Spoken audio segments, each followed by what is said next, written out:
Hi, Claire. Hi, how are you, Anne-Marie? I am fine. First of all, I wanted to thank you for taking the time to participate in my conversation with Black women who coach.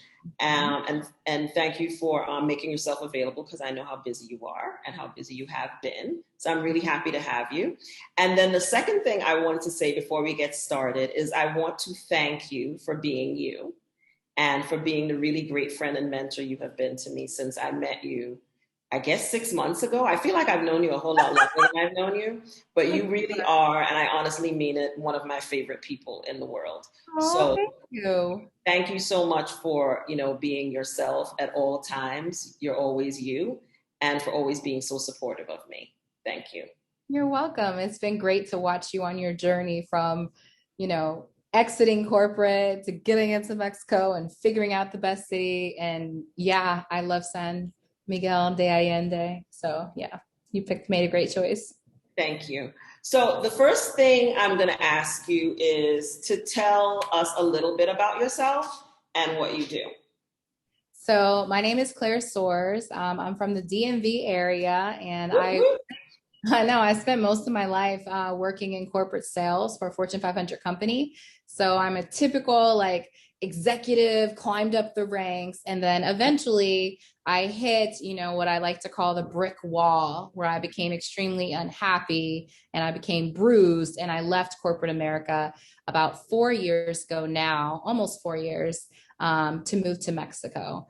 I run a luxury travel company, and I also have a coaching business and retreat business where I help entrepreneurs that are trying to scale their businesses and just level up. I help them move to the next phase in their journey. Wonderful.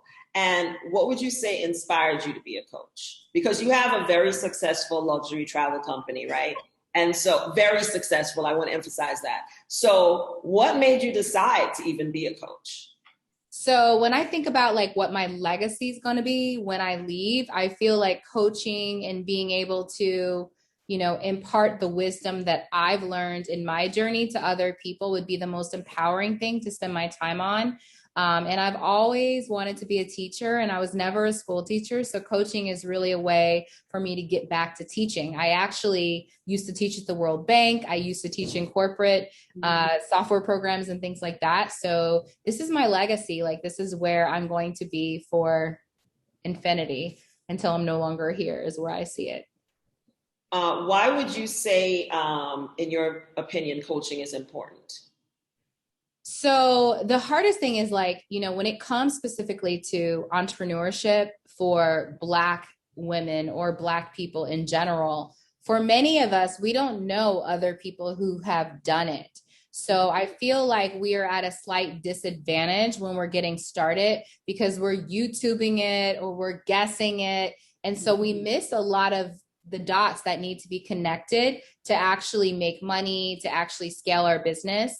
And the reason why I wanted to get into coaching is I want to help people connect the dots. There's so many different programs, and I found myself with coaches and program after program after program. And so I wanted to put like a comprehensive program together that helped people to connect the dots faster in the most simplistic way. Because I think a lot of times we overthink it because we go online and we see someone saying we need to be on Instagram every day. We see someone saying we need to build lead magnet after lead magnet. And there's so many different advice out there, but I think people need to know like the most simplistic ways to get started. And then where do they go from there? And I think sometimes that can get muddled.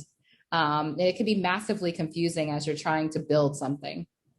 I mean, what I always say to people is about you is that you are not only one of my really good friends now, but you coach me even when I don't realize you're coaching me until later. I'm like, she was coaching me there.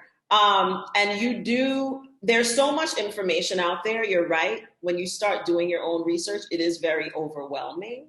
Mm-hmm. Um, and when you're starting and you're trying to figure out like where's the best way to use your time, what is the best way to use the resources that you have, and most people starting out, the resources are limited, how to best get started and spend what you have to make it most impactful. It becomes very overwhelming when you get online and you see all these different Yeah. programs and things that people are telling you to do. A lot of them are very expensive. So I have found a lot of your advice to be really realistic, and you have really great inexpensive hacks that you share and ways to do things that can help someone get off the ground and really start scaling quickly. So I personally think you're a fantastic coach. You know, I haven't gotten to work one-on-one with you, but in a way I kind of have. And you are, and no, I mean, you work hard, you play hard, you set a great example for what what a Black woman entrepreneur looks like. You make it look fun most of the time. And you know what I tell you is I talk to you all the time because you know what the hell you're talking about. That's what I always tell people. You've actually done these things. You know what the mistakes are, what the pitfalls are. You know what you're talking about. And there are a lot of people that are coaches that when you dig a little deeper and you know that's what I do, they really haven't done anything. So I'm like, why do I need to? That's another reason why I wanted to be a coach too, is because I feel like there's all these coaches out here that are coaching. But honestly, I feel like if you've made your money coaching, like that's great. But if you haven't actually started a business outside of coaching, I'm kind of like thumbing my nose up in a sense, because I feel like, you know, I am a coach who's actually built a business outside of coaching. My coaching business is successful, but I've built a multi-million-dollar business before. So my coaching program is actually built on a business versus I have challenges with, I think there's coaches that are amazing, right? I'm not saying they're not amazing, but I think sometimes you need to learn from people who actually did it and you also need to learn from someone who's in your same path. Because if you are raising capital, I think you should get a coach who has raised capital before, because how people move who are raising funds is different than someone who is more solopreneur, or they call it bootstraps, or we're outsourcing abroad. Like that path looks different. And so I think people need to be, and this goes into like, how do you choose your coach? I think you should choose someone who is where you want to be or has been down the path that you're trying to go to, because they can actually help you shortcut the process. And not when I say shortcut, like sloppy shortcuts, I mean, help you understand like what's critical and what's not critical. Because I think if you come from a corporate environment like myself, you come with these long checklists of, I have to have like full regression testing and all this. Honey, it don't work like that when you're funding yourself. You don't have the funds for regression. You have the funds. And, you know, regression testing in the software world is where you look at every single possibility and you plant this massive plan. And it doesn't work like that. If when you have your own money, you don't have $100,000 to invest in a single project when you're just getting started, unless you're lucky. I mean, I don't know many people that have that type of budget, but yeah, so you got to figure out where you can cut corners and still make it work. And I'm glad you mentioned, you know, how you pick a coach, because I do think that's critical, is to understand what you need to get out of the process in the first place. And I do think that I think there are lots of really fantastic coaches out there that give really good advice. But for me, I really like to interact with people who have actually done something successfully that I want to achieve. And so I found that a lot of times when I was looking at people and looking into their backgrounds and so on, they're coaches and that's what they do. And they haven't actually done anything else but build a really successful coaching business, which is great and admirable. But I want someone who's actually done the thing that I'm trying to do. And so I've tried very much to interact with and work with people that have done something. And you're one of the few people that I've come across, along with my other coaches that I work with, who actually have businesses of their own and are not talking theoretically about these things, but are talking in terms of that they've actually done it. And then, of course, you're also Black women, so you know what it is to try to do these things as a Black woman, right? In terms of, you know, going out on your own and trying to start your own thing as a Black woman, which segues to my next question, which is, does having a Black woman coach matter in your opinion? And if yes, how and why? That's a good question. So when I was starting out, I did have all Black women coaches. Now, one of my coaching programs, they're not Black. In fact, everyone on their team is white. But I chose that coaching program because where I'm at in my business, to go from the $2 million to $10 million spot, I needed a larger program with not a solopreneur. I wanted a program with like a team. So I'm in like a massive $10,000 plus annual program that I meet with a team of coaches. We have conferences every quarter. And so what I required, this program came highly recommended, and it was exactly what I needed, because I wanted a program that helped me to be a better person, that emphasized self-care. And this program was so unique. A lot of programs are about marketing or sales. Like this program is based on the foundation of self-care, taking care of yourself and treating your people well, and communication. And those are things that I found that has actually helped me flourish. It covers a lot of the other things. And so I think you have to choose the best program for you. But getting started, I definitely wanted Black women coaches, and that's all I gravitated to, because I wanted someone that looked like me, who were hitting the same challenges. And it just sometimes, like, it can become exhaustive to like code switch.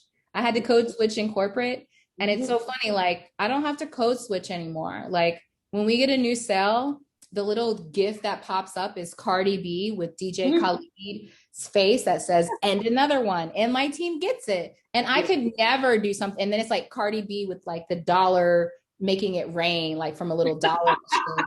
And so every time we have a sale, like that pops up in our Slack channel. And it makes me so happy, because I don't need to like code switch. Like, I would never be able to do this at corporate, but I get to live by my own terms. I get to talk the way that I normally talk, and people understand me and get me. And that's the thing, isn't it? And I think what's spot on is that in the beginning, especially in the beginning, you really do need the support of someone who understands and sees you and gets what you're trying to do. As you get further along and you become more confident, that's not you, and you need to go to the next level. You may have to do something else, but it's hard to get to that level if you don't have the confidence to get there in the first place. And if you don't have people around you who want to see you succeed, who want to see you win, and understand what the obstacles are that you're going to have to deal with just because of who you are, right?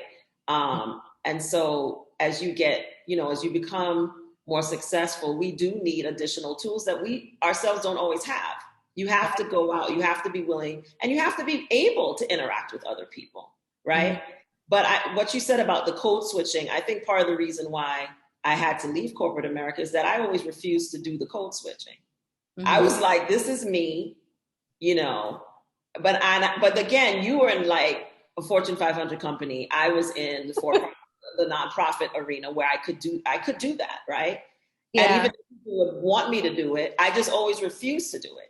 But it's a different type of exhaustion when you're always having to defend why you shouldn't have to be somebody other than who you are, as well as the exhaustion that comes from trying to be different in different environments in order to work in those spaces, right? So it affects you no matter how you do it. It just affects you differently. But it is really great, as you just said, now that I'm actually for the first time working for myself, one of the best things about it is that I don't have to think about being anybody else, and that anyone doesn't have a problem with me being anybody other than who I am and who I'm supposed to be. And that's a huge burden that has been lifted, that I don't have to think about that anymore. And I'm sure it's the same for you, that you get to be yourself, you get to run things the way that you want to run them, with people who want to do what you're doing. Right. And you don't have to spend time thinking, okay, I'm going into this room, so I need to be this way. I'm going into this room, so I got to say it this way, so that other people won't feel however it is that they choose to feel. So that's really, I really loved hearing you say that and talking about that, because that's a huge burden that a lot of us carry. You feel seen and heard, like sometimes for the first time, like, oh, you heard it when I said it the way I said it. Exactly. And that, one of the most beneficial things for me when I started working with a coach a couple of years ago was that she validated me, that there were things that I would say before and people would act as if I was making it up in my mind, and that the problem was me. And one of the first things she said is like, no, it's not you. And no, you're not making this up. This is actually real. And and helped me name, the tone policing and the gaslighting and the microaggressions and so on, that we know we're feeling, but we don't know even how to name it. And someone that doesn't know what it's like to be us is more quick to say, well, maybe, if you do something, if you do this, then maybe this wouldn't happen.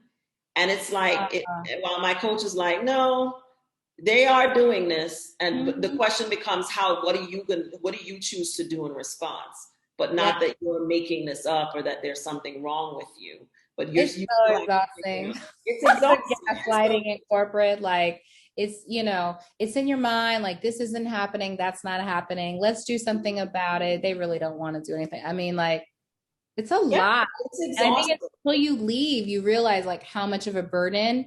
And I remember like now when I'm in spaces with peers and I'm the only Black person, I get triggered sometimes by some of the comments that are made. It just reminds me of like not, feeling that you constantly have to prove you belong or Right. feeling like you don't fit in, like being forced to participate in conversations that you really have no interest in and being questioned that you don't know this specific thing that's a part of white culture. And they're like, oh my God, like it's so like, just stop it. Just It's stop it. it's very exhausting. And that's what it was more than anything. I always tell people I left because I was tired. Yeah. I was just tired and I just decided I just didn't want to do it anymore because I was just tired and I just couldn't do it anymore. And I think the benefit of that is that a lot of us are leaving and now doing the things that we actually should have been doing all along, that we were meant to be doing. And that allows us to be our best selves and do our best work because we don't have to carry the additional burden of thinking about all those things as well. You talked a little bit about how someone should think about picking a coach, but Mhm. what kind of qualities would you say a client should look for when they're looking for the ideal coach for them? So for me, I would actually get on the phone with them and probably based on the way that I felt on the call, that's probably a strong reason that I would choose someone. And that would be after I validated that A, they've done what I would like to do, Mm-hmm. and B, they have some, testimonials that are um testimonials that point to revenue. Like my goals are always like, I always joke, like, if it's not giving you more sales, how successful is it? Like it needs to be tied to some sort of, hard dollar revenue. Like for me, I need to see some sort of impact that this coach is doing. And then I'm a very touchy feely person. Like when I get on the phone or when I get on their webinar, like, how am I feeling about this person? Is this someone that I feel I can trust? Is this someone that I feel I can respect? And if I can't trust or respect them, then there's no way that I could coach them. No way that I could listen to them coaching me. Right. So I would say to start there. Ultimately, your coach is someone that you probably are looking up to. Like you're like super excited about them. You're interested in who they are as a person. And that's probably like the underlying thing of why you've chosen this person. Because at the end of the day, no matter what we're doing, we are chasing joy. I feel Right. like we're chasing joy. We're chasing happy. So even when we're working on our business, we want to feel good about our business. We want to get there. We want to feel good about the journey. So who's that person that's going to get you on the journey, that knows where to point you on the journey, and is going to help you feel good about the journey while centering on what your goal is long term? Because a lot of times we get into this, this wheel, and the wheel's spinning and we're doing all these things. But I always tell people like, okay, what does the end goal look like? Because if you're not focused on that, you can get caught up in stuff that isn't even aligned with where you really want to be. And it's really easy for that to happen, I feel like, in the entrepreneurial journey. Yep. Um, what kind of person would you say should hire you as a coach in light of what you just said? Who should hire you as their coach? I would say somebody who's looking for help with, first, I would say someone who's looking to get a better understanding of how can they capture more leads, how can they automate that process, how can they attract more clients, and really like systematize their business. So for instance, if you have a business and you're using Instagram and you have a website, but you're not really sure, like, how do I get more clients, or how do I even make my service better? How do I deliver my service better and automate this whole process so I can actually double my business, triple my business, over a 3-year period? Those are the people I typically work with. Since I do have a travel business, a lot of my clients tend to be in the travel industry or service-based industry. So people in the travel industry, that's like a slam dunk. I know exactly what you're going through. If you're in the service-based industry, because I have a coaching business, I'm also understand like how do you launch and sustain a coaching business as well. So I would say people who really want to focus on that sales funnel. But the interesting thing is a lot of people don't even know what the sales funnel is. Right. So I think what they'll probably cue into usually is people connect with me because they're like, oh, wow, like she's like me. She worked in corporate America. She quit her job. She lives in Mexico. She's an expat. That's kind of where I'm interested in going. And I want to have a successful business online. And that's a lot of time, the marketing presence that we have is why people might be attracted to me as well. Well, I would honestly say that any person that wants to pursue a location independent lifestyle and that wants to launch their own business and figure out how they can have as free a lifestyle as possible should seriously consider talking to you. Mm-hmm. And if they're looking for a coach, talking to you, because to me, you're the blueprint for what a person's life can be if they live with intention and decide to go out on their own and are very intentional about it and know their stuff. There's no replacement for that, in my opinion.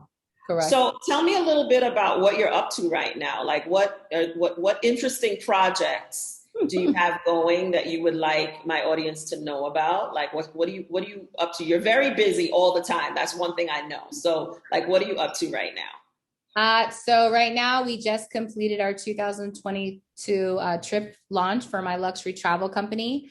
And this week we are launching our digital travel guides for people that want to know how to travel in luxury, but they may not go on a trip. We're launching our guides. And then I also have my Scaling Up retreat with Sheila Brown.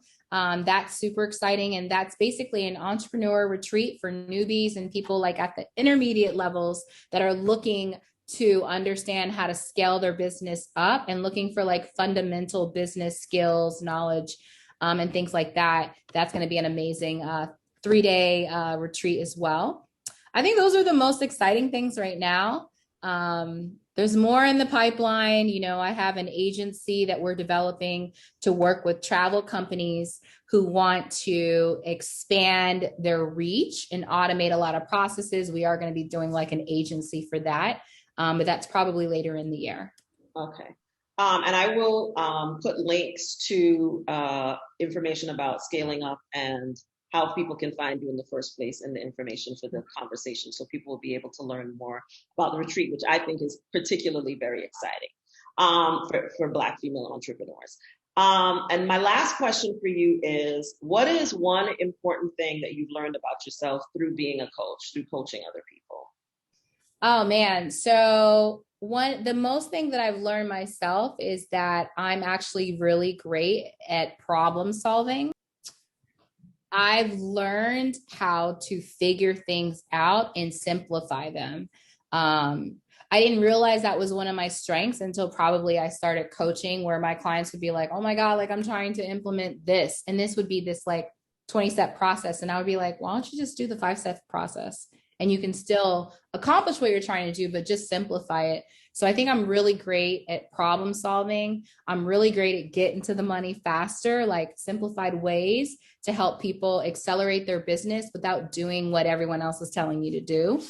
What I've also learned is just really like self-care. I've learned how to take better care of myself. I've learned how to make the most of my time. Like I joke about my lime ice cubes. It's like the best thing that I've been doing recently. My friend Maria taught me this, but basically I have lime juice ice cubes that are in my freezer. So whenever I want a limeade, I literally put the ice cubes with some soda water and a little teaspoon of maple syrup, and it makes an immediate limeade, or drop it in cranberry juice and it makes a lime cranberry juice cocktail. And so just knowing, how do I keep up a lifestyle where I feel loved, like my ginger tea in the fridge are in these glass big containers. So always having like my fresh fruit, my ginger tea. So learning how to take better care of myself, but in a way that's sustainable and is easy. I think one of the things as Black women, like we're just super women, like we do so much stuff, but like I'm done with the superwoman thing. Like I have a lot of help, but also when your help's not there, how do I sustain a lifestyle that has great harmony, that feeds my soul, that makes it so that when I'm done with work, I'm not working more, I'm actually enjoying. So I really focus on trying to enjoy for as many hours as I can when I'm clocking out. And you have definitely been my role model for taking better care of myself and doing less. That's my whole thing now. And you hear me say it all the time. I'm trying to do as little as possible. So sometimes you'll be like, have you thought about this? And I'm like, Claire, I'm not trying to do that because I'm trying to do as little as possible. And part of the reason why that is because I do think you're right. I mean, I recently posted on my Facebook page where I said, I have hanged up the cape. I am done with the superwoman business. I am done with the strong Black woman business because it is killing us. Yeah. It's literally killing us. And we have as much right, if not more than anyone else, to be loved and cared for and treated gently and kindly. And we have to first do it to ourselves and then require it of others.